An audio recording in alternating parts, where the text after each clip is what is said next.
చేయడం సింపులే గానీ, ఎప్పుడూ చేసేలా కాకుండా ఇలా ఒకసారి కొత్తగా సింపుల్‌గా ట్రై చేయండి. ముందుగా కందిపప్పును బాగా కడిగి ఇలా ఒక కుక్కర్‌లో వేసుకొని, కందిపప్పుతో పాటు ముందుగానే కోసి ఉంచుకున్న టమాటాలు, పచ్చిమిరపకాయలు, దోసకాయ ముక్కలు, కరివేపాకు వేసుకొని, మూత పెట్టుకొని ఒక 3 విజిల్స్ వచ్చే వరకు ఉడికించుకోవాలి. 3 విజిల్స్ వచ్చాక స్టవ్ ఆఫ్ చేసుకొని, ఇక టమాటాలని, దోసకాయ ముక్కల్ని పప్పు గుత్తితో బాగా మెత్తగా ఇలా మెదుపుకోవాలి. బాగా మెదుపుకున్నాక ఇప్పుడు మళ్ళీ స్టవ్ మీద పెట్టుకొని ఉప్పు, పసుపు, కారం వేసుకొని ఇంకో 15 నిమిషాల పాటు ఉడికించుకోవాలి.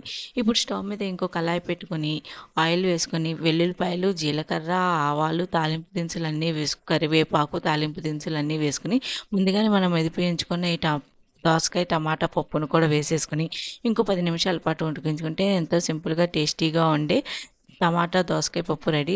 ఎప్పుడు మీరు ఆమ్చూర్ పొడి వేయకపోతే వేసి టేస్ట్ ఎలా వచ్చిందో కామెంట్స్‌లో చెప్పండి. ఇలాంటి వంటల గురించి తెలుసుకోవాలంటే ఇప్పుడే మన channel please like, share, subscribe friends.